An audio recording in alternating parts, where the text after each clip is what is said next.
Halo Tangkurak Squad di seluruh penjuru Indonesia, balik lagi dengan kami Santuy Sinema yang masih siaga untuk nemenin waktu gabut kalian. Apa kabar semuanya? Semoga masih dalam keadaan lancar jaya dan sehat sentosa ya Brad, amin.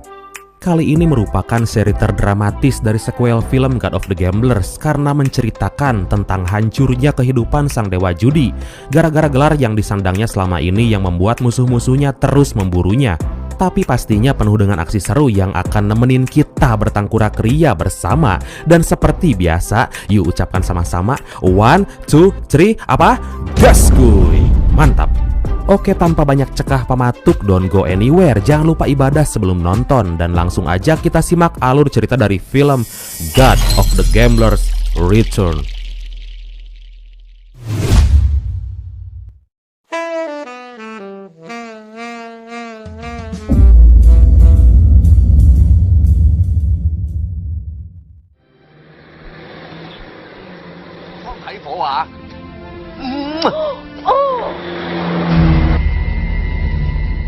Diceritakan tentang sang bodyguard setia, siapa lagi kalau bukan Regan yang saat itu mengunjungi majikannya ke negara Perancis setelah 4 tahun gak ketemu. Dimana saat itu Ko Chun udah menikah lagi dengan seorang wanita bernama Yao. Dia mirip banget sama mendiang mantannya dan saat ini lagi hamil. Ko Chun,有冇雲直升機落下？個 BB 呢？喺個肚入邊啊嘛。Kedatangan Dragon ke sana bukan tanpa alasan. Dia ngasih tahu Ko Chun akan bahaya yang mengancamnya.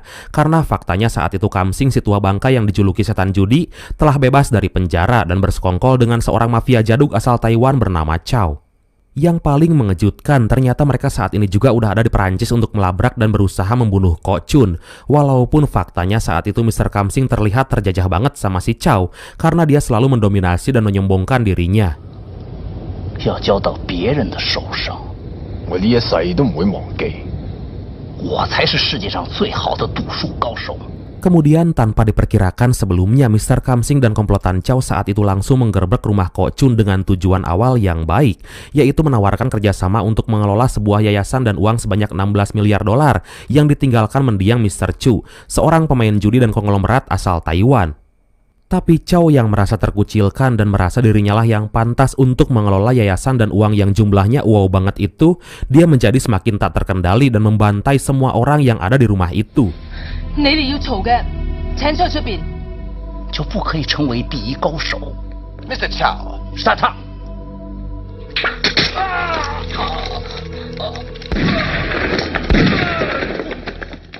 Sementara Ko Chun dan Dragon yang saat itu lagi latihan menembak di sebuah hutan dikejutkan oleh salah satu pegawainya yang datang menggunakan kuda dengan kondisi sekarat.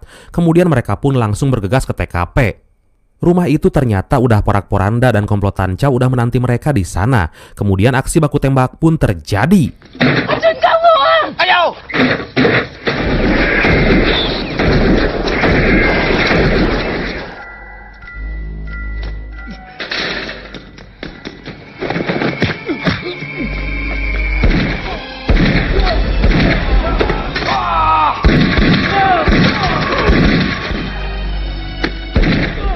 Satu persatu komplotan itu berhasil dilumpuhkan hingga menyisakan satu orang lagi.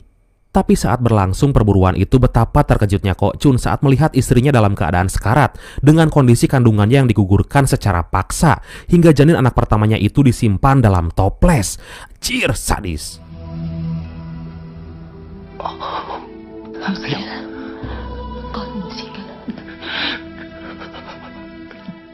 Dalam keadaan sekarat, Yao meminta Ko Chun untuk berjanji, yaitu agar menyembunyikan identitasnya sebagai dewa judi dan gak boleh bermain judi selama setahun lamanya. Kemudian dari sana pula sebuah dendam membara kepada Chow tercipta dalam diri Ko Chun dan berniat untuk membalasnya suatu saat nanti.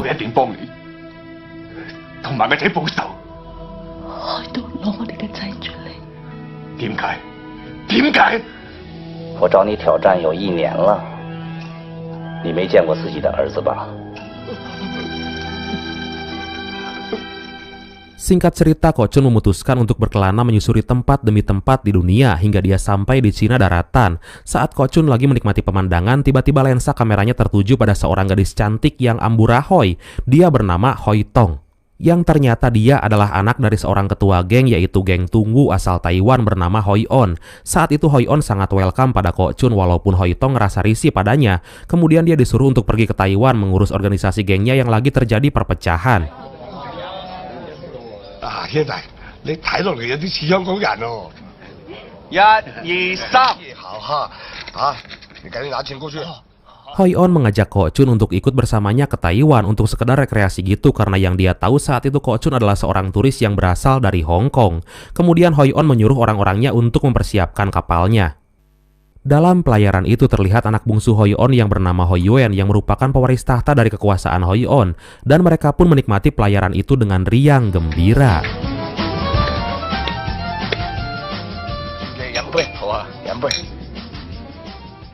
Tapi nggak disangka, ternyata orang-orang penyedia kapal itu merupakan anak buah Chow dan faktanya Chow masih merupakan anggota geng Tungwu serta bawahan Hoi On.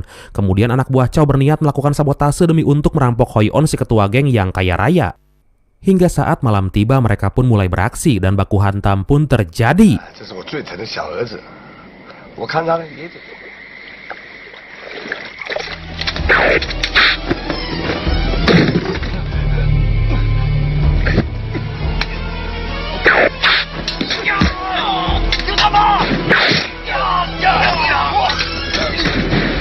Ko Chun terlihat kewalahan melawan perompak itu, hingga dia terpaksa harus baku hantam dalam air dan saat dia kembali ke atas kapal, terlihat Hoi On lagi sekarat.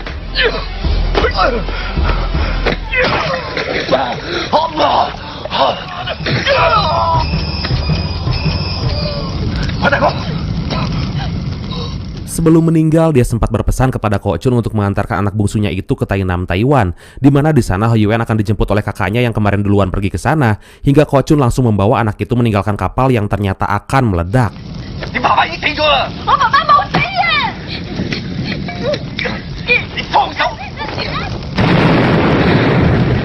Kejadian itu akhirnya sampai pada polisi Cina Daratan. Kemudian saat itu juga Ko Chun dan Hoi Yuen yang terdampar dengan selamat langsung diciduk oleh para polisi kemudian dibawa ke kantor polisi.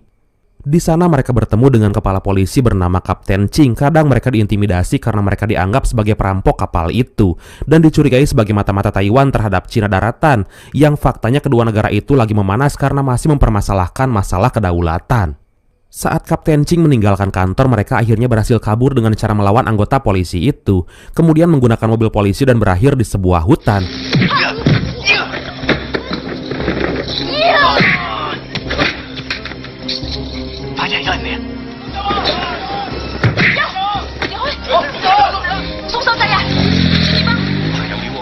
Kapten Ching yang mengetahui kejadian itu sangat murka dan bergegas untuk memburu mereka berdua. Sementara di tempat lain, Ko Chun dan Hoi Yuen berhasil mengamankan diri dan menginap di sebuah hotel kecil.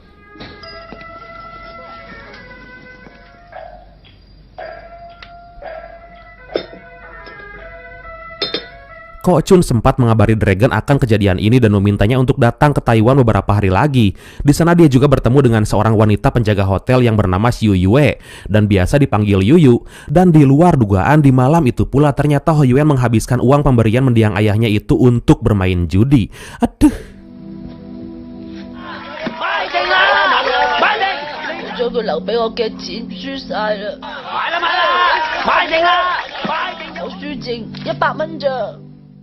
Ko Chun yang ngerasa geram akhirnya memutuskan untuk menemani Hoi Yuen bermain judi bersama seorang dedengkot penguasa tempat itu bernama Xiu Fong demi untuk mendapatkan uang itu kembali. Dan dengan ilmu bawaan yang dimiliki Ko Chun dan modal $100 akhirnya mereka bisa menarik kembali uang mereka dari permainan judi itu. Mantap, belum tahu mereka.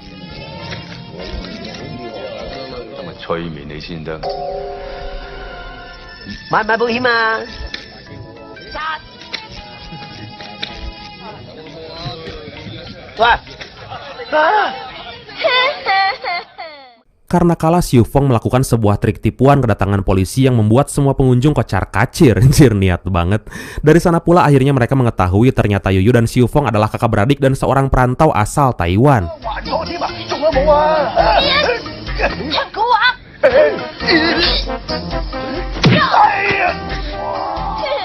Tapi saat itu pula mereka mendengarkan siaran radio yang memberitakan tentang Kok Chun dan Ho Yuen yang saat ini menjadi buronan polisi setempat.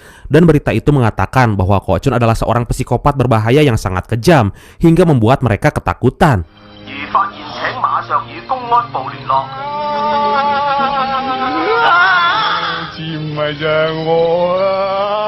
Dari situasi itu, Kok Chun meminta Siu Fong untuk membawanya kepada seorang ahli penyelundup imigran gelap yang dijuluki si Raja Wali. Tapi saat itu pula pasukan Kapten Ching datang dan mengepung mereka.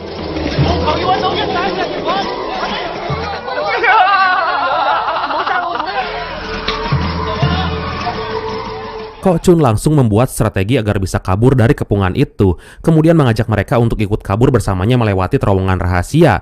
Dan saat para polisi itu melakukan serangan, Kok Chun langsung memasang semua tabung gas yang ada di sana sebagai jebakan.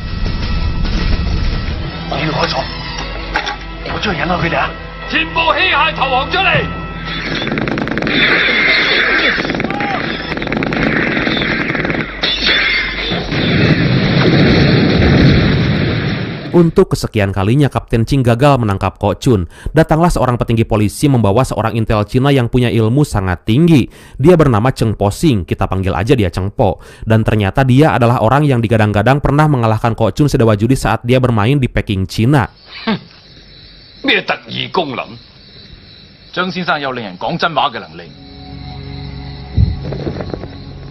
Dalam pelarian itu, singkat cerita, Kok Chun dan yang lain berhasil kabur juga bisa menculik Kapten Ching dan sebentar lagi tiba di tempat tujuan, yaitu bertemu dengan si Raja Wali penyelundup imigran itu.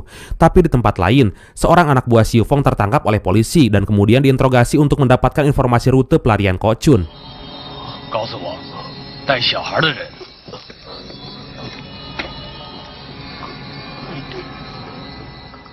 Mereka pun berhasil bertemu dengan si Raja Wali dan mulai berlayar dari Cina daratan menuju Taiwan. Di sana pula Raja Wali terkejut saat melihat Kapten Ching ada di sana, karena faktanya Raja Wali adalah intel Taiwan yang menyamar demi melawan dominasi pengaruh Cina. Hingga akhirnya keributan pun terjadi yang menyebabkan Raja Wali tewas tenggelam dan Kok Chun sempat mendapatkan kartu identitasnya.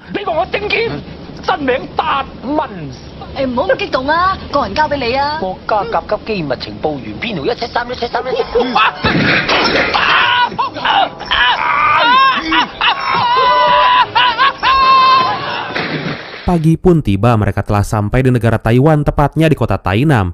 Di sana Kok Chun menggunakan kartu identitas Raja Wali sebagai intel untuk mengelabui polisi Taiwan yang mencurigai mereka sebagai mata-mata Cina daratan.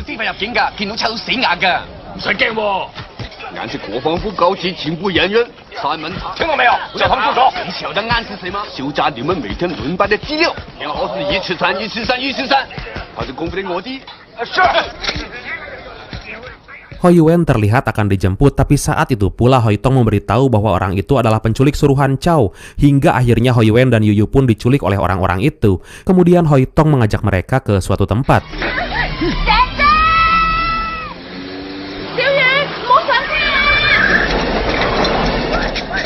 Ternyata tempat itu merupakan sebuah kasino mewah milik Chow. Dan saat itu pula Hoi Tong, si cewek tangguh dan seksi Ambura Hoi itu, berniat mengobrak-abrik tempat itu untuk membawa adiknya Hoi Yuen dan Yu Yu.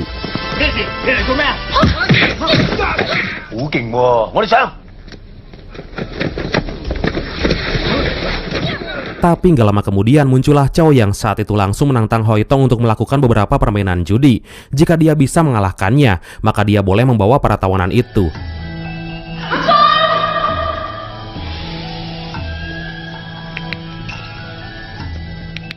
Game demi game pun mampu didominasi oleh Hoi Tong hingga saat Chow menantangnya untuk bermain blackjack, tiba-tiba Kok Chun turun tangan untuk membantu membuka kartunya.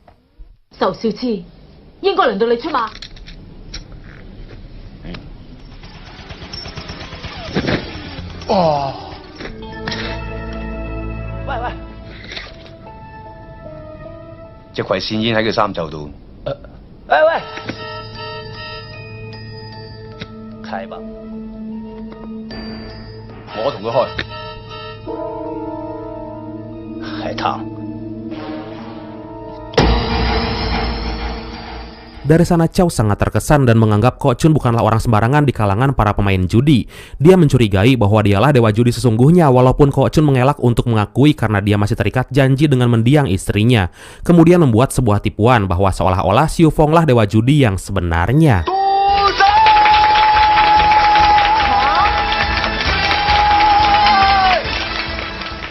这儿恭候大驾。我睇我都唔應該隱瞞，冇錯。我真想跟你名正言顺赌一场。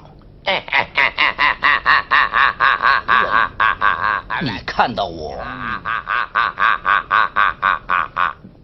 Semua nggak nyangka banget nya atuh bebenguk siga kitu mah nya dewa judi, hingga Chow menantangnya untuk bermain judi taruhan tingkat tinggi senilai $1 miliar. Kemudian mereka semua pergi meninggalkan tempat itu dan Hoitong mengajak mereka ke rumahnya. Hoitong terkesima banget dengan sosok Xiu Fong yang ternyata dewa judi idolanya. Dia langsung menuruti apapun yang Xiu Fong mau, termasuk saat dia minta untuk membelekoknya. Tapi sebelum eksekusi, Hoitong mencoba mengujinya dengan memberinya coklat, meminta foto dan menanyakan cincin gioknya. 好啊，我哋都應該影翻張煙人相啊！細路仔就玩食糖仔啫，我哋大人應該做翻。係咪有條件㗎？梗係有啦。你賭神玉戒指咧，唔見你戴嘅。 Dan saat semua ujian itu dirasa nggak lulus, Hoitong sadar Xiu Fong bukanlah dewa judi yang asli. Dan seketika itu Ko Chun meyakinkannya bahwa 2 hari lagi dia akan melihat dewa judi yang asli saat pertandingan judi melawan Chow.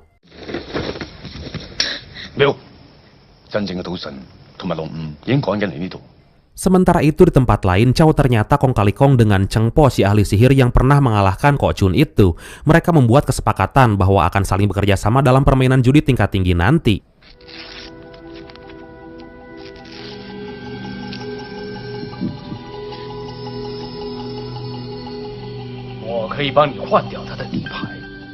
Keesokan harinya Ko Chun dikejutkan dengan kedatangan Mr. Kamsing ke rumah itu, yang ternyata dia disuruh oleh Chow untuk mengetahui siapa sosok dewa judi yang asli sebenarnya, apakah Ko Chun atau Xiu Fong. Dan saat itu pula Mr. Kamsing beralih memihak Ko Chun karena dia telah sakit hati sama Chow yang udah memotong tangannya atas taruhan judi, hingga akhirnya dia bangkrut. Edun.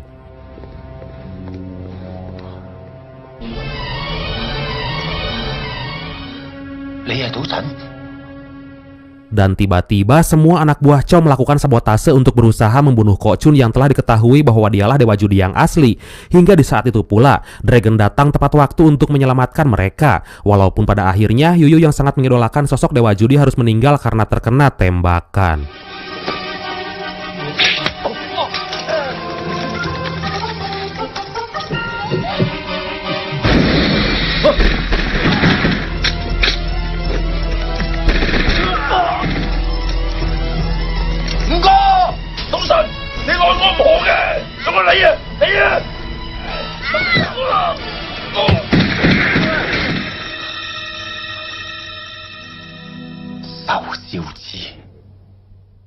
Hingga keesokan harinya, waktu yang ditunggu-tunggu itu pun akhirnya tiba. Ko Chun dan timnya datang dengan gaya khas klimis, necis, dan berwibawa.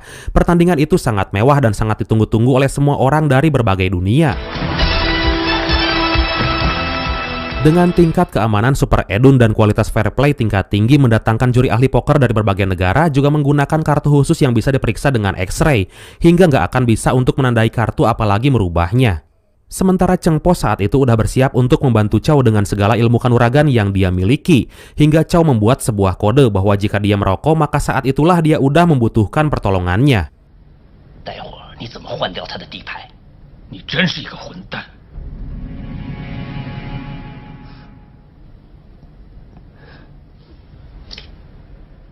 Sebelum pertandingan dimulai, Dragon telah bersiap bersama rekan-rekan rahasianya. Kemudian dengan segala persiapan yang matang, akhirnya pertandingan pun dimulai.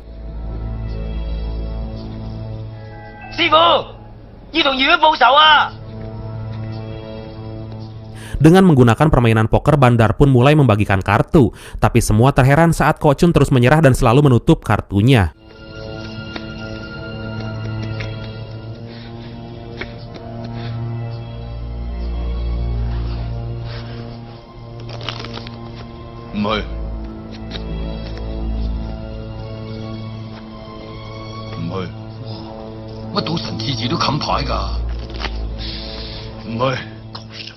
Hingga saat dia mendapatkan kartu per as, dia menaikkan taruhan sebanyak $3 juta.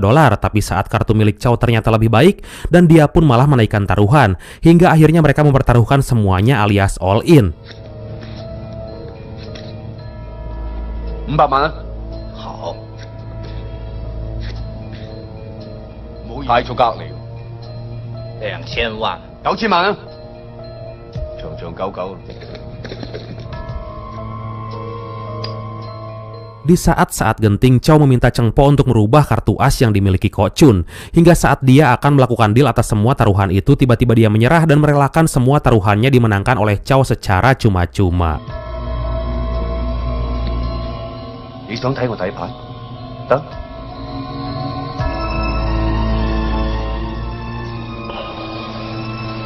唔係嘛？佢偷雞。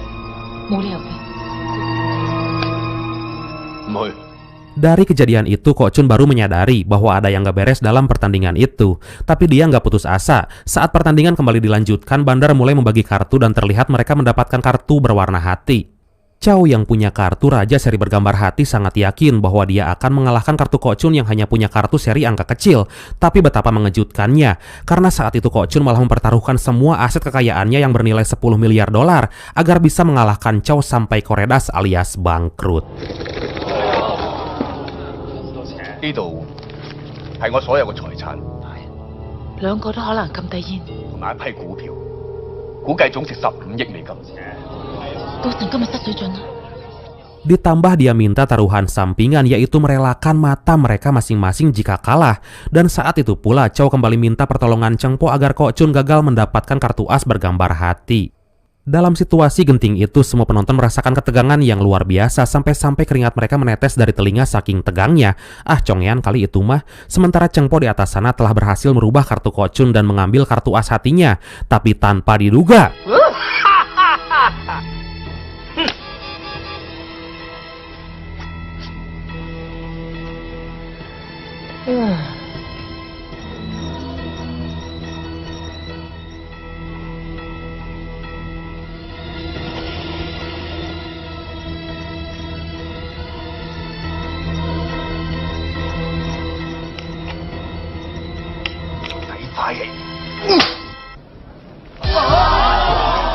Kok Chun tetap mendapat kartu as yang dia inginkan. Kemudian terlihat anak buah Chow jatuh dari atas ruangan Cheng Po. Dan saat itu pula akhirnya semua rahasia besar terbongkar yang faktanya Cheng Po sebetulnya adalah sahabat Kok Chun yang sengaja dijadikan alat untuk menjebak Chow. Mampus kau bah, habis beras kau tinggal makan gabah.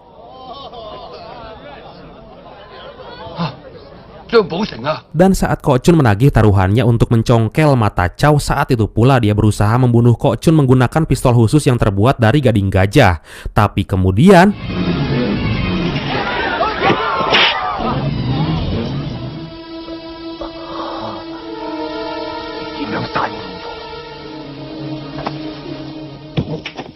akhirnya Kok Chun berhasil membunuh Chow secara barbar dengan memotong batang bebonggolnya menggunakan samurai. Dari sana pula akhirnya Kok Chun berhasil membalaskan semua dendamnya. Kemudian Dragon menyambutnya dan akan selalu menemaninya dengan setia. Hingga tiba-tiba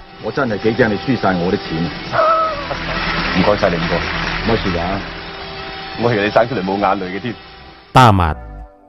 Gak ada Sing alias Stephen Chow, gak ada Chan alias Andy Lau, gak ada Pemantat, dan gak ada Yimong. Karena mereka gak diceritain sih pergi kemana. Dan ini merupakan seri terakhir dari God of the Gamblers ya Brad, yang rencananya akan kami lanjutin dengan film From Vegas to Macau yang masih diperankan oleh Chow Yun Fat alias Kok Chun dan masih bertemakan Junaid.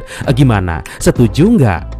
Oke, dan pesan yang bisa kita ambil dari film kali ini adalah jagalah ucapan dan perbuatanmu, jangan sampai membuat orang lain sakit hati, apalagi sampai menaruh dendam kesumat yang akan menghantui kita seumur hidup. Karena sakit hati dan dendam seseorang